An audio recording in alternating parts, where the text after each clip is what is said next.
Hello, అందరికీ నమస్కారం. Welcome to Maitri talks. ఇవాల్టి వీడియోలో మనము రథసప్తమి గురించి కొన్ని ముఖ్యమైన విషయాలను తెలుసుకుందాం.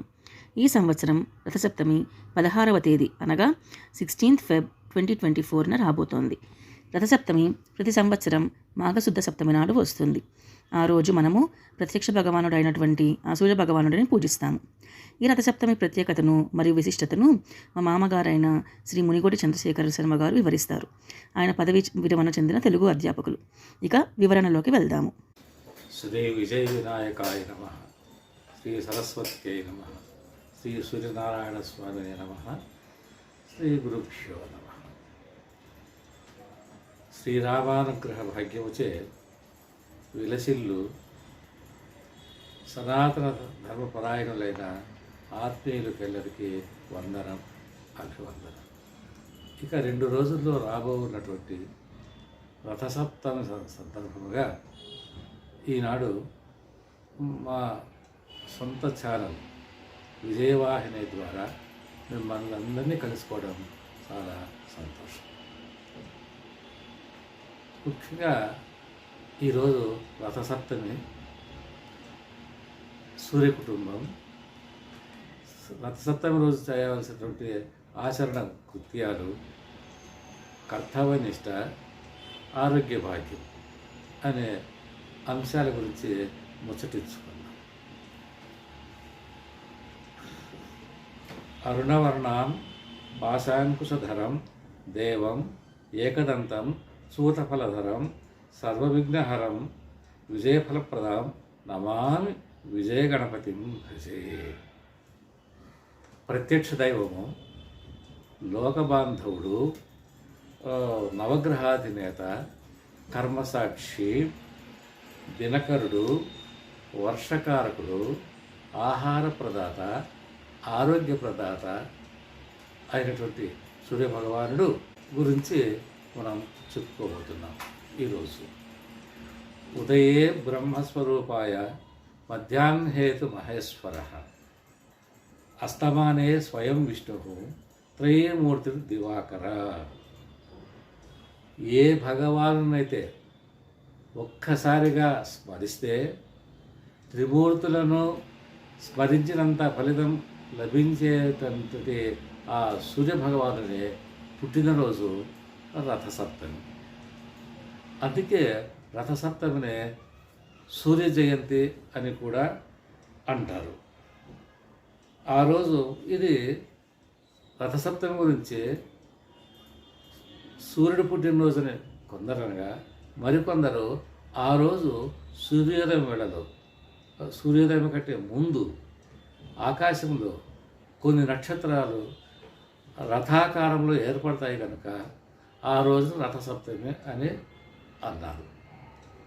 మరికొందరు అలా కాకుండా సూర్యభగవానుడు ముల్లోకాలను తిరిగి వచ్చేందుకు పయనం ఆరంభించే ముందు రథం ఎక్కిన రోజు అని కూడా అంటారు.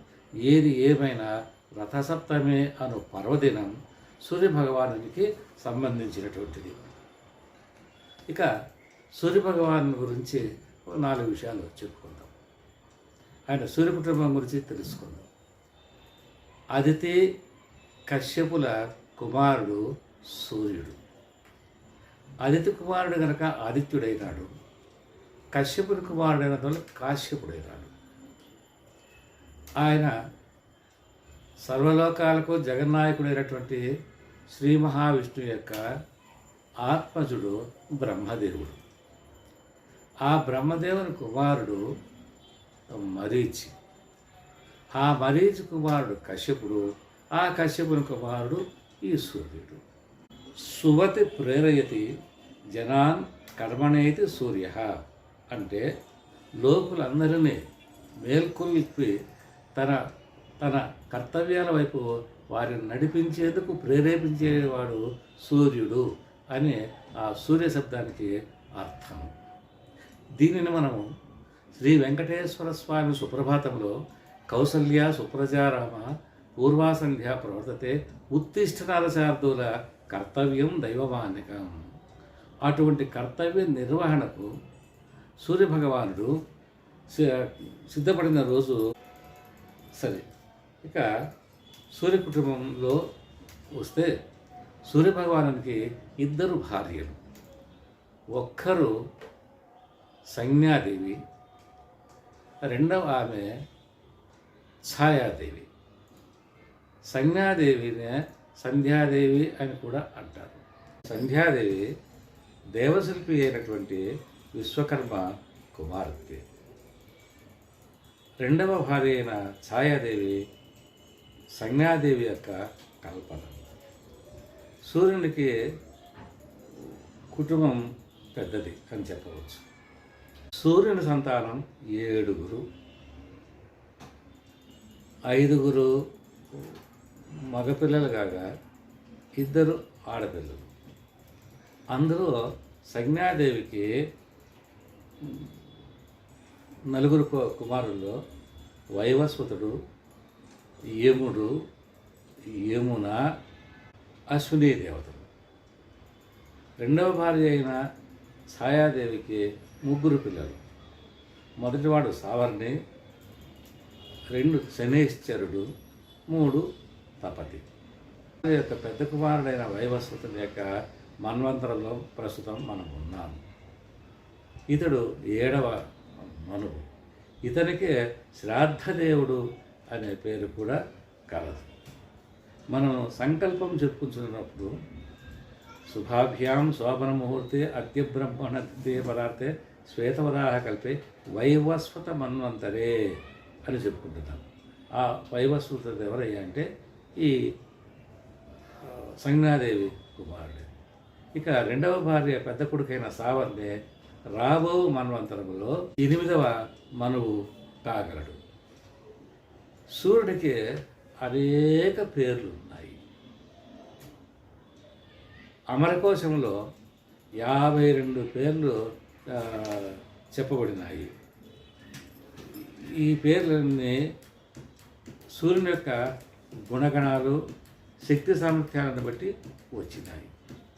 అర్కుడు, ఆదిత్యుడు, ఖగుడు, పూషుడు, భానుడు, భాస్కరుడు, మరీచి, మార్తాండు, మిత్రుడు, రవి, సవిత్రుడు, హిరణ్యగర్భుడు అనే పేర్లు చాలా ప్రసిద్ధమైనవి.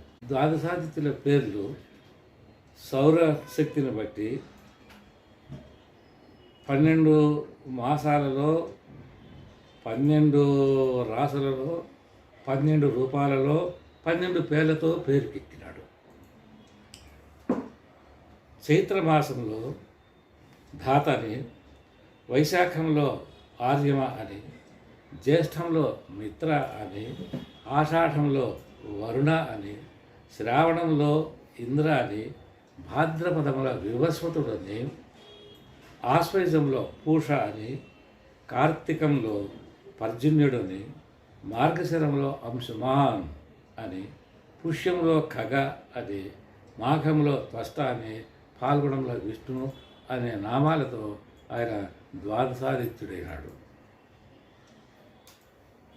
ఇన్ని పేర్లు ప్రతిష్ట కలిగినటువంటి సూర్య భగవానుడు ఉత్తరాయణంలోని మాఘమాసంలో శుక్లపక్షంలో 7వ రోజున, ఆదివారం రోజున జన్మించాడు. ఈ జన్మ దీనికి సంబంధించి కొన్ని విశేషాలు తెలుసుకుందాం. సూర్యభగవానుడు ప్రార్థనలో మనం గమనిస్తాం. సప్తాశ్వరథమారూఢం. 7 అశ్వములు పూజించినటువంటి రథమును ఎక్కినవాడు సూర్యభగవానుడు. 7 అనే అంకె. మనం చెప్పుకోబోయే విశేషాంశాల్లో కూడా ఈ 7 అనే సంఖ్య ఎంతో ప్రాధాన్యత కలిగి ఉంటుంది. సూర్యకాంతి భూర్భువ సువరాది 7 ఊర్ధ్వలోకాలలో సూర్యకాంతి ప్రసరిస్తుంది.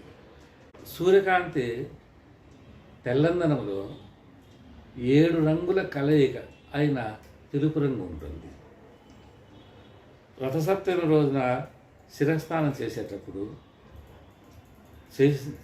చేసినప్పుడు 7 జిల్లేడాకులు కానీ 7 రేగాకులుగానే మనం శరీరంలో 7 భాగాల పైన పెట్టుకునే శిరస్నానం చేస్తాం.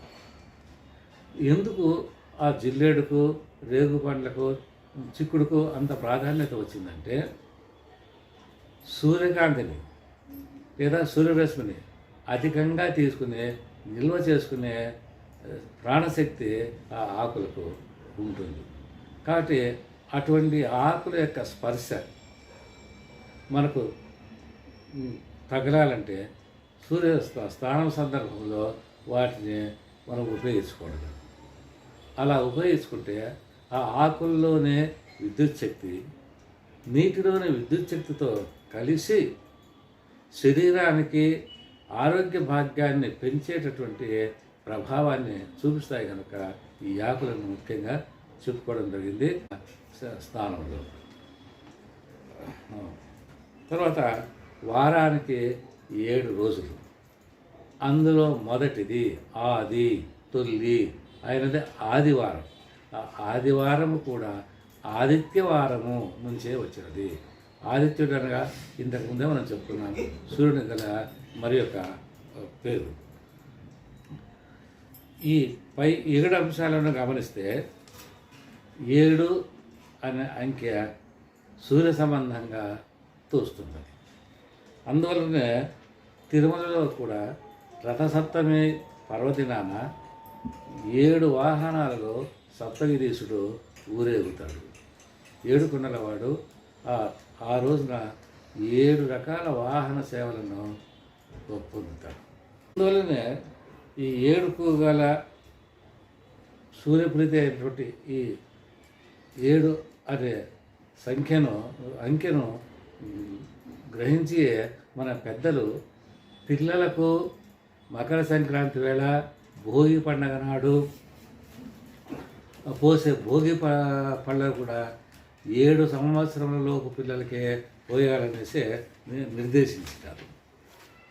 ఇక రథసప్తమి రోజున సూర్యోదయం వేళలో చేయు శిరస్నానం సమయాన సూర్యనారాయణ స్వామిని మనసారా తలంచి నోరారా ధ్యానించి ముందు చెప్పినట్లు 7 జిల్లేడాకులతో మన శరీరంలో 7 అవయవాల పైన పెట్టుకునే స్నానం చేస్తే ఆరోగ్యం చేకూరుతుంది.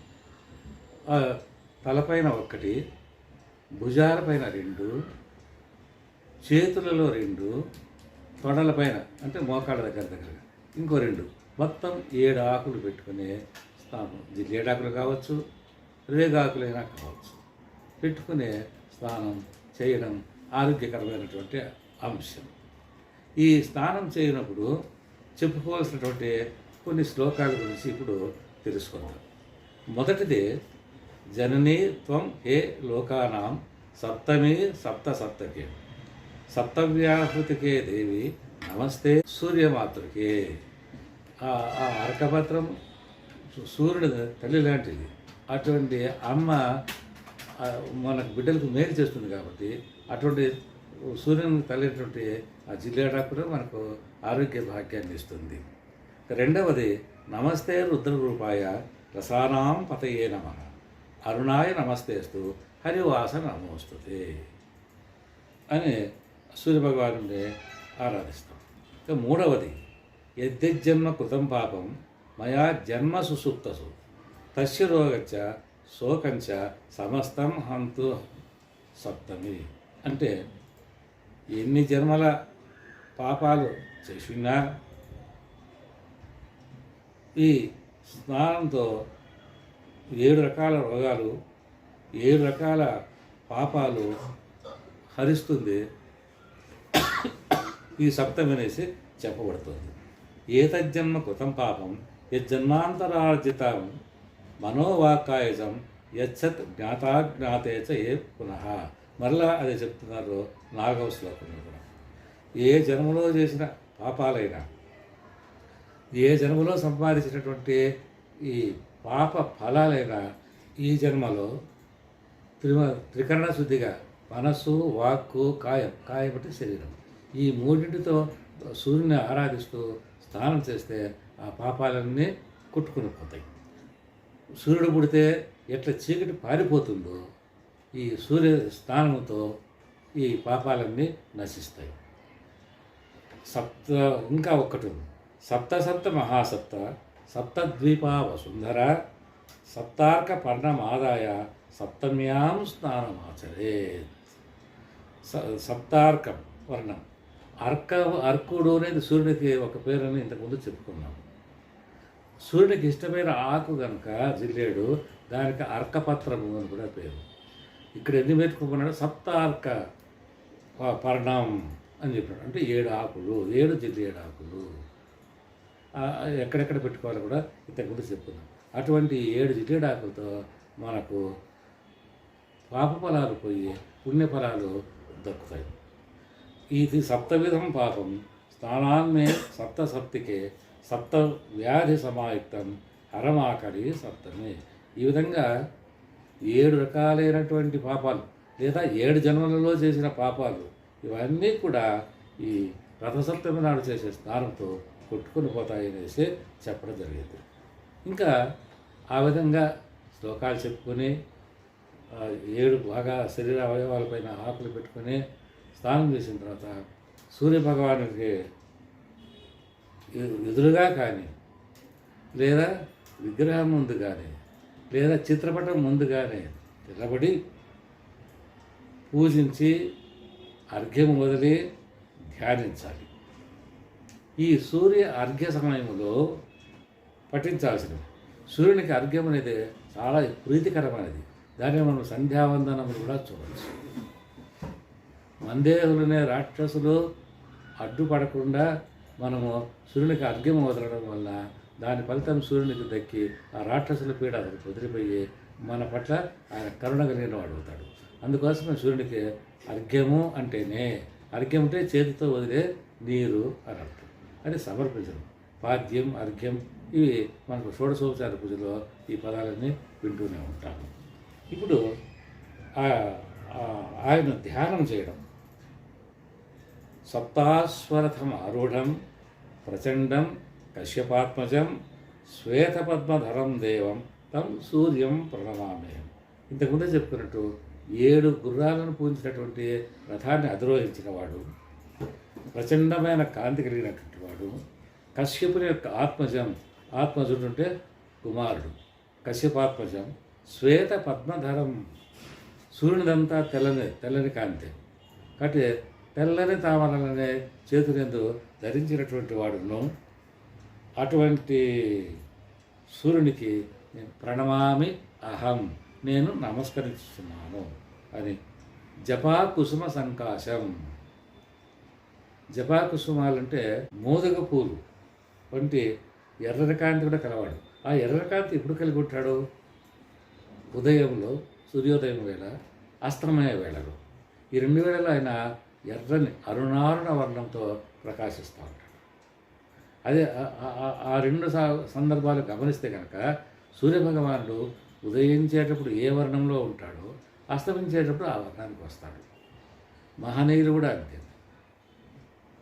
కష్టంలో అయినా సుఖంలో అయినా ఒకే విధంగా ప్రవర్తిస్తారని చెప్పేందుకు ఈ సూర్యభగవానుడు ఈ అరుణారుణ వర్ణాన్ని ధారిస్తాడు. అది ఆయనకి ఇష్టం అనేసి అంటారు. కాశ్యపేయం, కశ్యపుని కుమారుడు, మహాద్యుతిం, ఎక్కువ ప్రకాశం కలిగినటువంటి వాడు, తమోరిం, తమ అరిం, చీకటిని అరించువాడు, చీకటిని పారద్రోలువాడు. అందుకోసం ఆయనకు దినకరుడు, దివాకరుడు, భాస్కరుడు అనే పేర్లు కూడా ఈ తమోరిం కనుకనే వస్తుంది. సర్వ పాపఘ్నం, సర్వ పాపాలను తొలగించినటువంటి వాడు అయినటువంటి ఆ దివాకరుని నేను ప్రార్థిస్తున్నాను. ఈ విధంగా సూర్యభగవాను రథసప్తమి వేళ స్నానం చేసి ఆరాధించి పూజించి ధ్యానించితే మనకు ఆరోగ్య సంపద పుష్కలంగా లభిస్తుంది. ఆరోగ్య ఐశ్వర్య సంపద మనకు లభిస్తుంది అనేసి ఒక ప్రబోధం. అందుకోసమే సూర్యభగవానుడికి ఈ మందారం పూలు, బంకెన పూలు, ఎర్రగన్నేరు, ఇంకా కొన్ని ఎర్ర పూలతో పూజ చేస్తే ఆయన చాలా సంతోషపడతారు. ఇంకా నైవేద్యం ఆ పూజ సమయంలో పెట్టే నైవేద్యం కూడా మెత్తని పదార్థంగా ఉన్నటువంటి క్షీరాన్న పాయసం. అది ఆయనకు చాలా ఇష్టం, మెత్తగా ఉంటుంది. మనకు ఆ సూర్యోదయంలో చేసే పూజలు కాబట్టి ఆ చలి వదిలిపోయే రోజులు వేడిగా పొంగలను స్వామికి నైవేద్యం నివేదించి ఆయన అనుగ్రహాన్ని పొందుటగాను ఆ ప్రసాదాన్ని మనం స్వీకరిస్తాం. పొంగల్ ఉంటే తమిళ భాషలో సూర్యకాంతి అని అర్థం. ఇక చివరగా అసలు మనం ఎందుకు పండుగలు చేసుకోవాలి, వీటి పరమార్థం ఏంటి? కేవలం తినడం నిద్రపోవడమేనా? జీవితంలో భగవంతుడు ఏ జీవికి ఇవ్వనటువంటి బుద్ధి కుశలత, వివేచనా శక్తి, అర్థజ్ఞానం, ఆధ్యాత్మిక చింతన వగైరాలన్నీ మానవులకే ఇచ్చినాడు. ఎందుకంటే 84 కోట్ల జీవరాశులలో ఎన్నో జన్మలెత్తుతో చివరకు మానవ జన్మకు వచ్చింటాడు. ఈ మానవ జన్మ నుంచి మరి ఇంకా మంచి జన్మ అంటే బాగా ఉంటే కనుక పునర్జన్మ లెక్క చేసుకోవచ్చు. అవి అవకాశం కోసమే పెద్దలు పండగలు అనే ఒక పూజా విధానాలను ఏర్పాటు చేసి ఆత్మోన్నతికి తోడ్పడేట్టుగా చేసినారు ఈ పండగల వలన. ఆ పండగల్లో ఏ ఋతువుల్లో వచ్చే పండగలను బట్టి అప్పుడు ఆహార పదార్థాలు నైవేద్యంగా పెట్టమని చెప్పినారు. అప్పుడు పత్రాలు, ఆకులు మనం స్పృశించడం ద్వారా మనకు ఆరోగ్యం చేకూరుతుంది. రథసప్తమి రోజు జిల్లేడు ఆకులు, రేగాకులు, అంటే వినాయక చవితి రోజు 21 రకాల పత్రిని వాడతారు. ఇవన్నీ కూడా ప్రకృతికి మనిషికి మధ్యన అనుబంధం పెంచేందుకు తోడ్పడేటటువంటి అంశాలు. ఈ విధంగా చేయడం వల్ల ఎప్పుడైతే ఆరోగ్యం పెరుగుతుందో ఆనందం పెరుగుతుంది.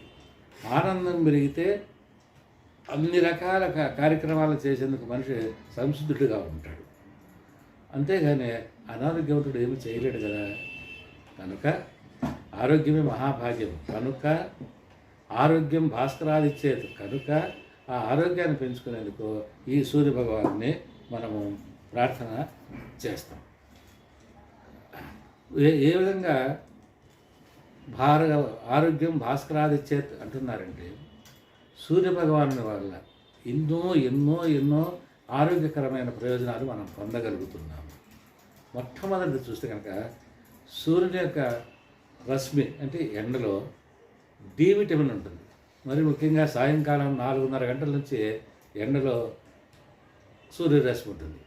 ఈ సూర్యరశ్మి శరీరానికి తగిలితే కనుక శరీరంలో డి విటమిన్ బాగా ఉత్పత్తి అవుతుంది. ఆ డి విటమిన్ కనుక లోపిస్తే ఎముకలకు సంబంధించిన వ్యాధులు వస్తాయి. వాటిలో రికెట్స్ వ్యాధి అనగా కాళ్ళు వంకరలు పోవడం. అటువంటి వంకరలు రాకుండా ఉండాలంటే శరీరం సూర్యకాంతిని బాగా పొందగలగాలి, డి విటమిన్ బాగా పొందగలగాలి. అందుకోసం మనకు భగవంతుడు ఉచితంగా ఏ ఫీజులు లేకుండా, కన్సల్టేషన్ ఫీజులు వగైరా ఏమీ లేకుండా ఆయన ఫ్రీగా ఆ సూర్యరశ్మిని పంచుతూ ఉంటాడు. మానవులే కాదు, సకల జీవావళి కూడా ఆ సూర్యరశ్మి నుంచి సరిగ్గా ప్రాణశక్తిని పెంపొందించుకునే ఆరోగ్యాన్ని పొందుతుంటాయి. కాబట్టి ఆ డి విటమిన్ యొక్క ప్రాధాన్యత తెలిసిన తర్వాత ప్రతి ఒక్కరూ సాయంకాలం వేళలో వీలైనంత వరకు ఎండలో తిరగాలి. పిల్లలను ఎండలో ఆడేట్టుగా చేయగలగాలి. అప్పుడే వాళ్ళకి తెలియకుండా ఆరోగ్యం పెరుగుతుంది. ఆసుపత్రుల చుట్టూ తిరిగే బాధ తప్పుతుంది.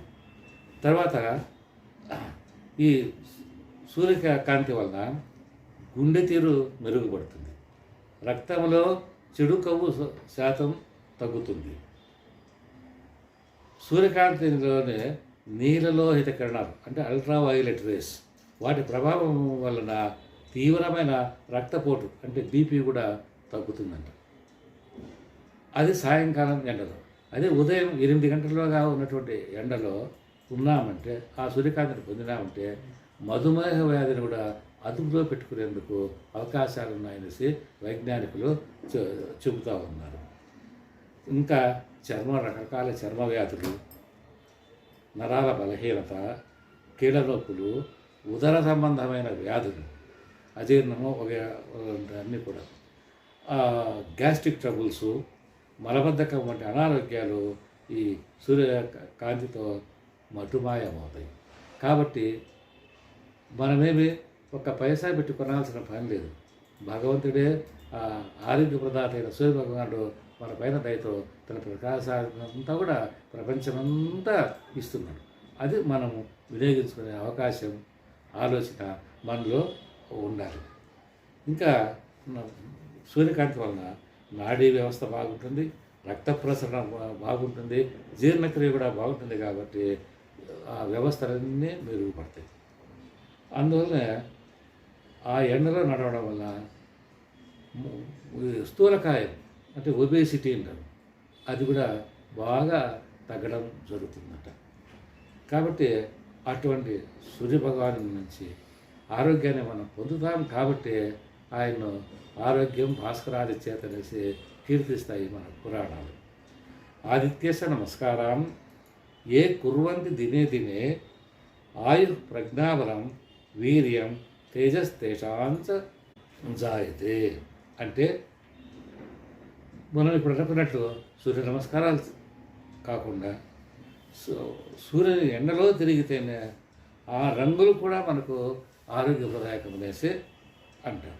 ఇది ఆధునిక విజ్ఞాన శాస్త్రం కూడా అంగీకరిస్తున్నటువంటి సత్యం. ఇన్ని ప్రయోజనాలను మనకు ఉచితంగా అందించడమే కాకుండా లోకానికి సూర్యుడు ఒక మంచి సందేశాన్ని అందిస్తున్నాడు. ఆ మంచి సందేశం ఏంటి? మానవుడిగా పుట్టిన తర్వాత కేవలం తిండి నిద్రనే కాకుండా తన కర్తవ్యాలు కొన్ని ఉంటాయి. ఏ ఏ వయసుకు తగిన కర్తవ్యాలు ఆ వయసుకు ఉంటాయి. ఆ కర్తవ్యాలను సరిగ్గా నిర్వర్తించడమే సూర్యభగవాను యొక్క సందేశంలోనే అంతరార్థం. అది క్రింది పద్యాన్ని విన్నామంటే మనకు అర్థమవుతుంది. రథస్యైకం చక్రం భుజగ యమిత సప్త తురగా నిరాలంబో మార్గ చరణరహిత సారథిరపి రవిరాత్యైవాంతం ప్రతిదినం అపారస్య నభః క్రియాసిద్ధి సత్వే భవతి మహతాం నోపకరణే. అంటే చూడండి, సూర్యభగవానుడు మనం చూస్తున్నాం మన దేశంలో ఈ తూర్పున పుట్టి పడవను అస్తమిస్తున్నాడు. అంటే తెల్లవార్చి మా సాయంకాలం వరకు 12 గంటల సేపు మనకు కనిపిస్తూనే ప్రయాణం చేస్తూనే ఉంటాడు. సో ఈ రోజుల్లో మన సైన్స్ ప్రకారం మరొక ప్రాంతంలో మనకు రాత్రిగా ఉన్నా వాళ్ళకు పగలుగా ఉంటుంది. మనకు బాగా తెలుసు. మనకు ఇండియాలో పగలైతే అమెరికాలో రాత్రి, అమెరికాలో రాత్రి అయితే పగలైతే మన ఇండియాలో రాత్రిగా ఉంటుంది. అట్లా సూర్యుడు నిరంతరం పయనిస్తున్నాడు. ఎక్కడ పయనిస్తున్నాడు? ఎట్లా పయనిస్తున్నాడు? ఆయన పయనించే రథం పేరు చిత్రరథం. ఆ చిత్రరథంలో పయనం చేస్తాడు కాబట్టి చిత్రరథుడు అని కూడా సూర్యుడికి మరొక పేరు ఉంది. దాని చిత్రరథంలో ఎందుకు పేరు వచ్చింది? ఎందుకు ఆ చిత్ర విచిత్రమైన పేరు పెట్టబడింది అంటే, ఇగో మొట్టమొదటిలోనే మనం ఏం చెప్పుకున్నామో, రథశేఖం ఒకే ఒక చక్రంతో ఆయన రథం ఉంటుంది. సాధారణంగా చూడండి, ఒక చక్రంతో ఏ వాహనమైనా ప్రయాణం చేయగలదా? సైకిల్ తీసుకోండి, కారు తీసుకోండి, బస్సు తీసుకోండి, లారీ తీసుకోండి, రైలు తీసుకోండి, ఎక్కడ కానీ ఒక చక్రంతో ఏ ప్రయాణ వాహనమో ముందుకు సాగు. కానీ ఆయన మాత్రం ఒంటి చక్రం పైన బండి, ఒంటి చక్రం పైన రథంతోనే ప్రయాణం చేస్తాం. భుజగ యమిత. సరే, సప్తాశ్వత మారుడు చెప్పుకున్నట్టు 7 గుర్రాలు పూజిన రథం కాబట్టి గుర్రాలను అదుపులో పెట్టుకోవాలంటే కళ్యాలు ఉండాలి. కళ్యం లేకపోతే గుర్రాలను అదుపు చేయలేదు. అందులోనూ గుర్రాలకు అధికమైన శక్తి ఉంటుంది, హార్స్ పవర్, అశ్వశక్తి ఉంటుంది, వేగము ఉంటుంది. గుర్రాలు వేగం ఉంటాయి. అంత వేగంతో పయనిస్తూ అంత అశ్వశక్తితో లాగుతా ఉండే వీటిని సారథి నడిపేవాడు తన అదుపులో పెట్టుకోవాలంటే ఎంతో పట్టు చేతుల్లో ఉండాలి. కానీ మరి ఆ విధంగా వాటిని పట్టుకోవడానికి ఆయన కళ్యాలు ఏమిరంటే పాములు, సర్పాలు. ఆ పాములు ఎట్లుండే మెలికలు తిరుగుతూ పట్టుకుంటే చేయి జారిపోయేటువంటి. కానీ వాటిని కూడా పట్టుకుని ఆ గుర్రాలను అదుపు చేస్తూ ముందుకు సాగుతాడు సూర్యభగవానుడు. తర్వాత సప్త త్వరగా, అదే ఇంతకుముందు చెప్పుకున్నాం, 7 గుర్రాలు ప్రయాణం.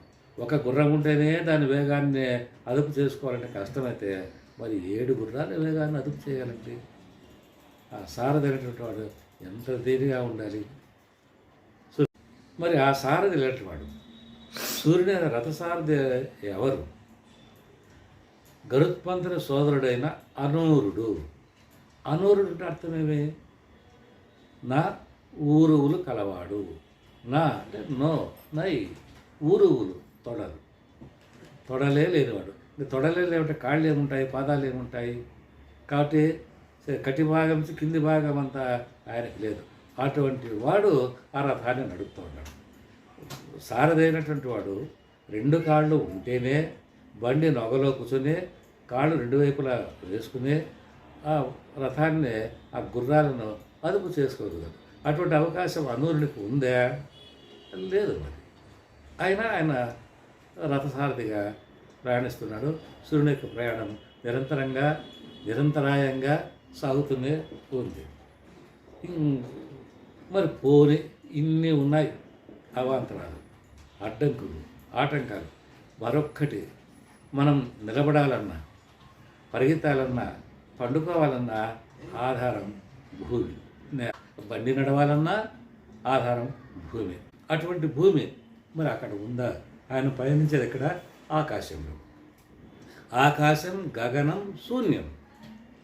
శూన్యమైనటువంటి ఆకాశంలో నిరాధారంగా, నిరాలంబంగా ఆయన పయనం సాగుతుంటుంది. ఏ రోజైనా ఒక్కరోజైనా ఇప్పుడు రెస్ట్ తీసుకుందామని సూర్యభగవానుడు అనుకుంటాడా? లేదు. ప్రతిరోజు మేఘాలు అడ్డొచ్చినా, మంచు తెరలు కమ్మినా సూర్యోదయం ఆగదు, ఆయన పయనం ఆగదు. కాబట్టి అది సాగాలంటే నిరాళమైన మార్గం బాగు. దాని బాట బాగుంటే నడక బాగా సాగుతుంది. నల్లేరు మీద బండి నడకలాగా సాగుతుంది. చక్రంతో, పాముల కళ్యాలతో, 7 గుర్రాలతో, కాళ్ళు లేని సారథితో, ఆధారం లేని బాటలో సూర్యభగవానుడు ఇన్ని అడ్డంకులను, ఆటంకాలను అధిగమించి వెళ్తూ ఉన్నాడు.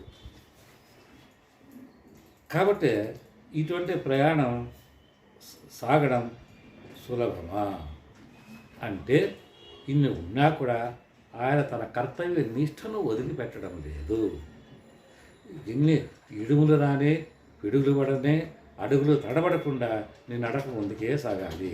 నీ లక్ష్యాన్ని చేరాలంటే ఆ సూర్యుని భగవాన్లో ఉన్నటువంటి పట్టుదల, దీక్ష, శ్రమ,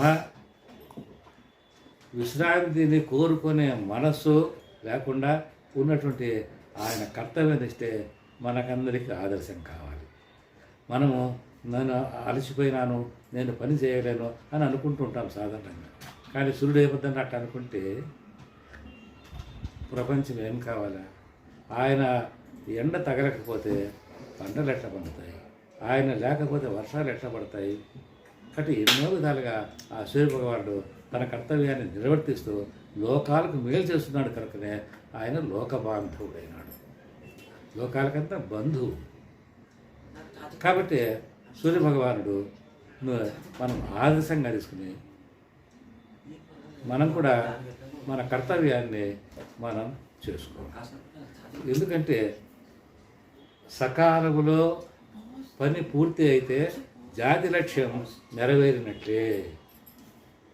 జాతి లక్ష్యం నెరవేరాలంటే అందరూ ఎవరెవరి అన్ని రకాల వర్గాల వాళ్ళకి తగిన పని వాళ్ళు సక్రమంగా సూర్యునిలాగా చేస్తేనే సమాజం అన్ని విధాల అభివృద్ధి పొందుతుంది, సుఖశాంతులతో వర్ధిల్లుతుంది, ప్రపంచానికి ప్రయోజనకరంగా ఉంటుంది. అది మనం ఈ సూర్యభగవాను నుంచి మనం నేర్చుకోవాల్సినటువంటి విషయం, సందేశం అందుకోవాలి. మనం ఆ విధంగా ఆచరించగలగాలి. ఒట్టి మాటలు కట్టి పెట్టబోయి గట్టి మేలు తలపెట్టబోయి అన్నట్లుగా మనము మన కర్తవ్యాలు చేస్తాం. మనకు మించిన కర్తవ్యం చేయాల్సిన పని లేదు. అది చేస్తే కనుక మనము బాగుంటాము, మన చుట్టుపక్కల ఉన్న సమాజము బాగుంటుంది, మన కుటుంబము బాగుంటుంది. సరే, ఇన్ని మేళ్ళు కలిగించే ఆ సూర్య భగవానుడు మన నుంచి ఏమి ప్రతిఫలం ఆశిస్తాడు? ఏదంటే ఏ పని చేసినా నాకేంటి అనే అడిగే సమాజంలో సూర్యభగవానుడు లాంటి స్వామి కేవలం ఒక్క నమస్కారాన్ని అర్పిస్తే చాలు ఆనందపడిపోయి మన ఆరోగ్యాన్ని అన్నీ మనకు అందిస్తుంది. ఆరోగ్య ప్రదాత, ఆహార ప్రదాత, వర్ష ప్రదాత. కాబట్టి ఇన్ని ప్రయోజనాలు లోకానికి అందిస్తున్నారు. అందుకోసమే ఆయనకు నమస్కరించి సెలవు తీసుకుందాం.